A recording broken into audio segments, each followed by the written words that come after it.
if you're like me, you've dealt with many of your fair share of hecklers during either your gigs, events, or while you've been on your journey to learn magic.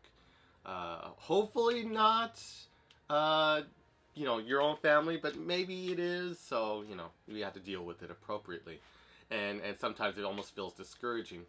But there are ways around hecklers that I've found that could actually make your magic more powerful, depending on the context and how we use it.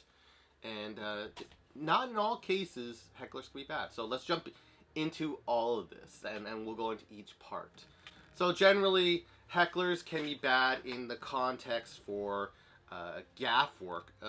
Like you would want to try to manage your audience, control all of it in a set situation, and then control their reactions, and so the effect can go off great, and the gaff does its job, and the effect is great, and everyone is very, very happy. But we can't manage everything every single time. We can do our best. That is the best we can do. We can do our best, and just lo and behold, we try to manage everything in between. But in gaff work, it becomes a little bit more risky if you have a special card or whatever, and they say, let me see the deck, and then it creates this whole byplay. It can be tough to get out of, because they're trying to show, it's not so much of a negative thing. If we have to think of it, they're being observant because possibly they don't think of magic as just an experience, they think of it as a puzzle they need to solve. And so it's that compulsory part of the brain telling them, I need to solve this puzzle of how this works. Instead of, and this can go into the dynamic, possibly not, in all cases, learning or trying to structure the routine so it feels like less of a puzzle. And it could be through your presentation, it could be an actual trick itself, working it so it feels much like less of a puzzle to the spectators' minds and more of an immersive experience. And that could be a signal that we need to take this routine a level deeper, if it's more of a common occurrence than it needs to be. And in certain cases, spectators, like let's say they don't have any ideas how to do it, but they keep on challenging you. Okay, that's a good trick, but I want to do this, or I want to do that. And this is the kind of challenge spectators in this specific context that I personally love when I was, doing a lot of work at the castle as a junior. And, oh, the memories. And what I remember is just they wanted to create an impossible condition, and if it can meet those conditions as a spectator. And this sounds crazy, because I never hear a single magician ever talk about this. I feel like I'm the only one, and maybe one other person I have in mind. But it is the idea that through accepting their challenge and like the shot calling spectator or challenge spectator who's kind of a heckler, that if you can meet and exceed their conditions, then it becomes not only you blew them away, but for the audience saying, wow, he even took on the challenge of another spectator and won. It makes your magic 4 times, I would say 4 times more powerful. It makes the whole show where it would have been right here, great reaction, takes it way up to here because you accepted and you showed your mastery that you can handle any situation.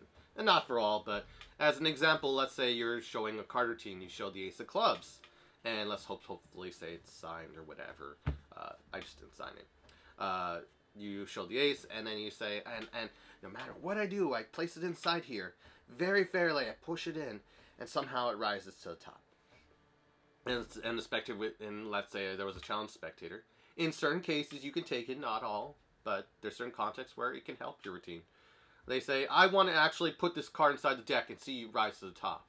And so we have to, if we have a technique in our tool chest that can do that, we want to be encouraging of that, because it allows them to challenge this puzzle, change it, the dynamic from a puzzle. Wow, he can even do that. It becomes less of a puzzle and more of an experience, and interpersonal experience, because they get to be a part of something really cool. So I in my case, since I know, let's say in the ACR example, culling, I know culling. I can be able to do that. So I say, okay, here, take the ace, put it wherever you want. They put it directly right here. And I would say, okay, you can see it right here. They could push in, they shove it in. Okay, you see it, and I want everyone to see it. You can see it, yes, okay? And I want you to see every other card, no elder ace of clubs, not even near the top, right? Fair, yes? I can do that subtle gesture right here. I show everything. And I said, yeah, that would be pretty dang impossible. No sleight of hand. I'm being as fair as I can. If it was to rise to the top, that'd be a pretty good card trick. They would say yes. They say yes. And when I maybe do a magical gesture, whatever, and turn it up, we have met their conditions and have made it interpersonal to them, directing the magic directly to them, which follows the Magic Cast rules. The magic is better with interpersonal involvement or in the spectator's hands. Boom. Now they're blown away. The audience is blown away because we met their conditions, and it creates some really, really powerful magic. And again, this isn't for all conditions, but it does tend to benefit, this dynamic does tend to benefit impromptu workers who are very well knowledged in the arts and outing and stuff of that nature. To which I try to cover some stuff in the Academy, and I also recommend Eddie Fector in his Bits of Business. I know the book is expensive now. The Magic of Eddie Fector was one section. I think the Magician Nightly versions also had some stuff on it. I'm not 100% which one it was. And what would it be? Matt Schulian, The Magic of Matt Schulian, and The Magic of Eddie Fields.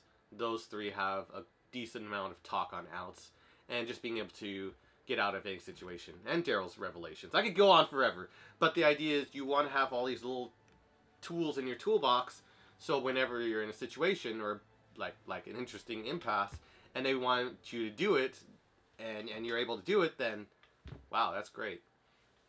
And the final point I wanted to make is that hecklers actually may be your biggest fans. You know, there's maybe a context to why they may be acting in a certain way, or maybe they are never usually that way.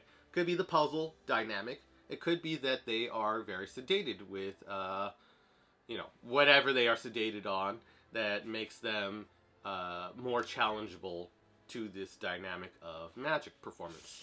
And they're like, I want to see you do it! Because there's a... I mean, there could be different dynamics in this, but one could be that if you're so impressive, be able to do this dynamic within this effect. If it's outside of the card trick or whatever performance you're doing, you know, you could blow it off or just ignore it, whatever.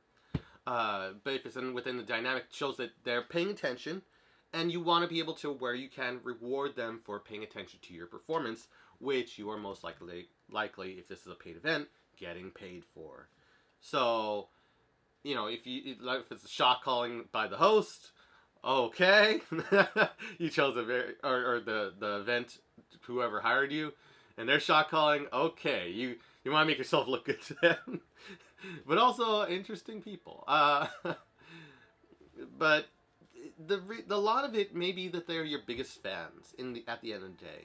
They really love magic, and they have their own way of appreciating it. Everyone does. Some may be, oh, you don't have to tell me, but that is really amazing. Oh my gosh, magic's crazy. You know, there's all these ways different people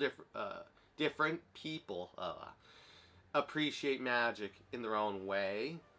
And some people just like magic as a puzzle till the end of the earth or till the end of time. And we gotta understand that and go around, understand that context and be observant and how to handle those things appropriately. And at the end of the day, I really believe they may be your biggest fans, that they want you, that if you can do this for them, this little small thing, however you can raise up the magical effect, or just a little garden path, not only will they appreciate it, again, I'll say it endlessly, it will take your magic to the next level, because not only are they reacting because you did that, and you exceed their expectations, the audience sees that, and then they're reacting like crazy. Wow. You faced the dynamic head on. It shows mastery and professionalism that you were able to do it in a professional manner, handling the situation, assuming no, vulgarities interchange or anything. You just want to be appropriate. It just looks really good, and it just reaffirms that, wow, this guy is the right guy. He can do anything. The spectators after the whole thing will be talking. You know how they talk. Wow, did you see this? Did you see that? Maybe one sense things. And how he had, like the big thing that people remember is the roller coaster dynamics.